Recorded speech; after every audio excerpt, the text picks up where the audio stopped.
did Skyler look last week, and what differences do you expect to see this week with full preparation? I thought Skyler did a really nice job for us coming in a, kind of an unforeseen situation, particularly obviously that early in the game. But I thought he did a nice job for himself. There's always going to be some plays where we're going to look back on and what could we do, what could we have done better or done different. We've focused on those, and then this week, just an opportunity for him to have full preparation and the whole game plan, a little bit tailored to him as well. So I'm just excited to see what he's going to do this week. Darrell, how much of a difference does that make for a quarterback having the full week of prep as the starter? Yeah, I mean, you guys have been around it long enough to, as you watch practice. I mean, the starter gets every rep. So for the backup guy, he's getting whatever crumbs are left. The individual periods, the scout team reps, and so it's always big and important for them to get a full week of work. There's so much involved in just nuances of the footwork game that we do, and so to have that preparation and have all that time, it's going to be a big bonus to him. There's been a little bit of talk about the fact that Skyler had to go through the game without being able to lean on Tua and Teddy, having them on the sideline to talk to.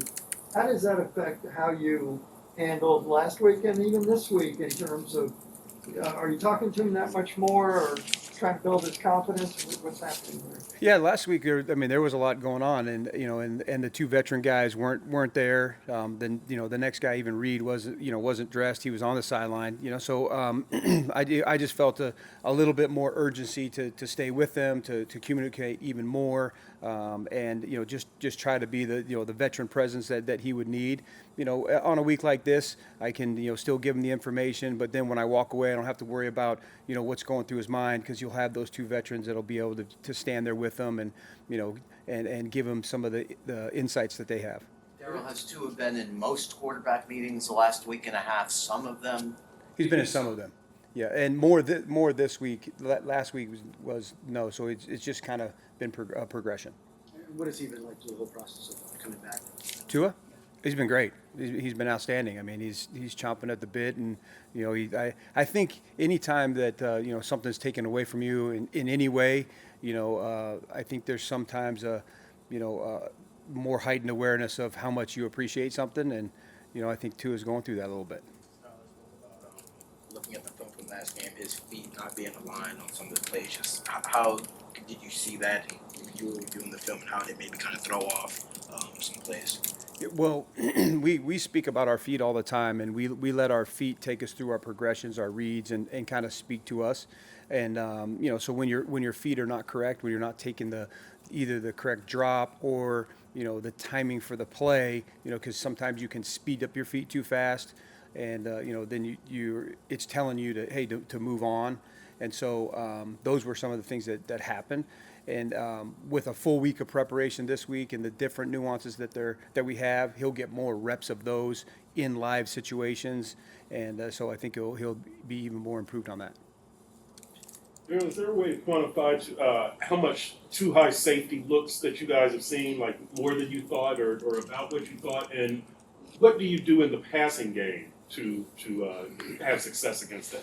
Well, I think to answer the first part is, we have a extremely fast team, so I think it's not something that surprises us that we will get too high safety looks. I think the next part of that is what do you do against it? Well, I think the answer is always take what the defense gives you. So there's still opportunities for explosive plays. There's still opportunities for throws down the field. Just like there's gonna be throws underneath as well. Just like there is if it's a single high safety. You just have to be able to understand the progressions, the read, the timing, and take what they give you. It's possible that Teddy Bridgewater, without a concussion, is able to play on Sunday to get cleared, but he can't practice fully yet. So what goes into the decisions, those conversations you, Mike McDaniel, Frank Smith have over deciding Skylar Thompson early in the week over Teddy without so much practice? Yeah, I mean, the head coach ends up ultimately making that decision, but obviously you want to weigh the situation, and anytime you're in the protocols, you don't know how the protocol is going to end up. So the guy could end up clearing on Sunday, You know, so we thought it was advantageous for us to be able to get the guy that's going to get all the reps in practice, not miss any days, to be able to be the guy that's going to get the start in the game. What was your initial thought the first time you saw Skylar on the field? I think it was probably back in spring. What struck you the most? I was really fired up just with his presence and how he was handling things. You know, I know he's a little bit older guy, but it wasn't overwhelming to him. You know, I think is the first thing that stood out to me. And then I think the second thing was just how well he prepared himself to be ready for the moments that he was going to be put into. And every time that we had a critical moment, he's answered the bell, and he's done a great job with it. And there's little steps along the way that just situations that he got put in where it's like, okay, he passed that. What is he going to do if this happens? And then that happened, and he passed that. So I'm just really excited about the progression that he's made.